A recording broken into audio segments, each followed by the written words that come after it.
Promotional consideration paid for by the following. Hello, welcome. Hope you've all had a very nice Christmas and a happy New Year. And speaking of New Year, this week's Christmas special film is called Bloody New Year. You didn't think I was going to end the year on a high note, did you? Well, actually it is pretty high note because I've got a bit of a soft spot for this film. Bloody New Year from 1987, probably underknown, not very well known British film that was just a trip from start to finish.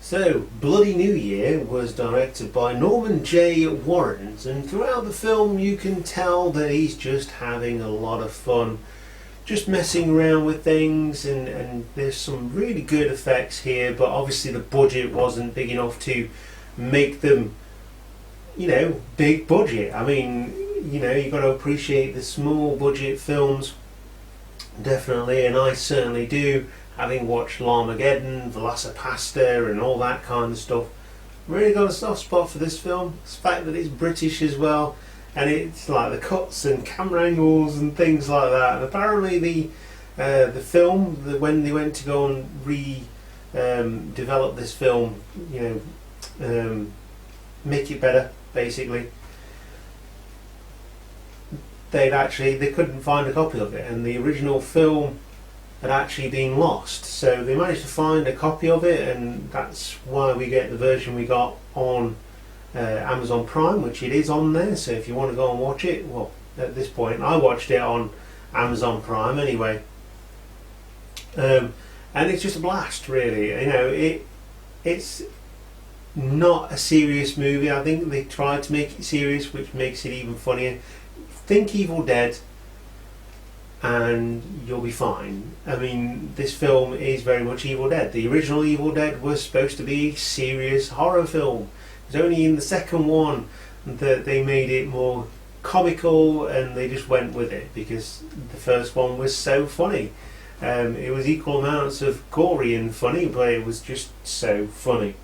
So the story centres around a group of friends, two couples and then two singles that go to a fairground, and something goes wrong. They got the carnies terrorising this girl, who then gets rescued by one of the main characters, and they run off. They manage to do their big escape with the carnies jumping and diving all over the place, which is just hilarious because they never even try and make it look like they've fallen off. They just jump. And it's just really fun. It's a great sequence, and it's just straightforward. It reminds me of Britain back in the 80s, what I can remember anyway. Very much the last resort, so to speak. Anyway, they escape and they get in a boat. They just leave the car, they get in a boat and sail across somewhere to an island where there's this random hotel that's constantly stuck on New Year's Eve. But it's New Year's Eve 1959, and which is revealed in the first part of the film. In fact, before the film even starts, it is revealed by the opening sequence. We get people celebrating New Year's, and they never quite make it through to 1960, and that is the premise of this film. Anyway, these group of teens end up at this hotel and seeking shelter away from the carnies that were chasing them, who somehow managed to get to the island as well towards the end. And we just go through, they're walking around, they're scouting the place, they're finding different things, they get given blankets by ghosts, and there's some really There's some dodgy special effects here, but I mean, it's not without its charm, and that's what I really like about this film. And I've got, like I say, a soft spot. And horror fans who delight in the cheesy and the insane will definitely appreciate what Norman J. Warren has done with Bloody New Year.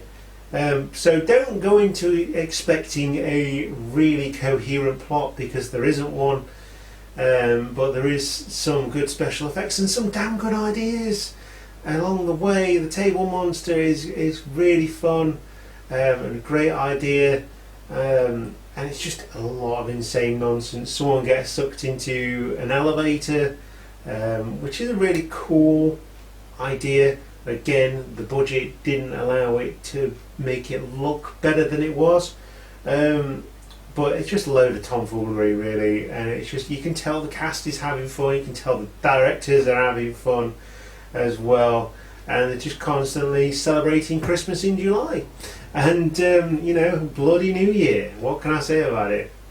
This again, like I say, I've got a soft spot for it. If you find it on Amazon Prime or any other streaming service, do watch it, because it is absolutely hilarious. And again, if you delight in the silly and nonsensical, this one is definitely for you. There's snow indoors, there's chanting of these zombie creature things, and you can tell it's been inspired by the Evil Dead.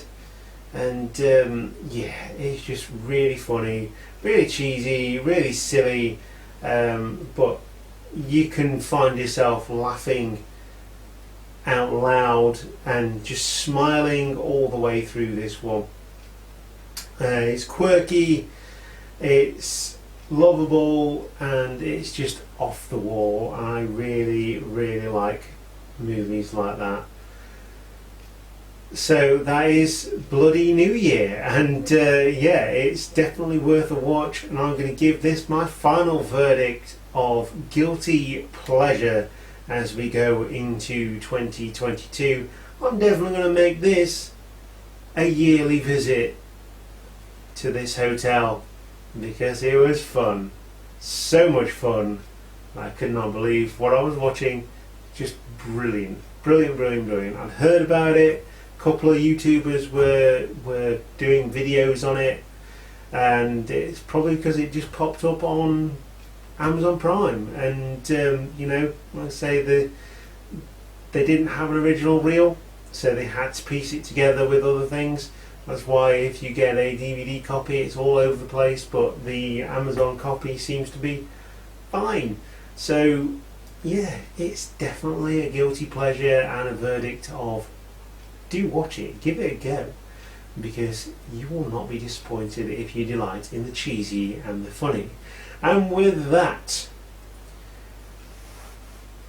our Christmas special is done for another year, and we go into 2022 on another high note. For quick shot reviews, you are the Cheap Shot Nation. Happy New Year, and I will see you next time. Goodbye.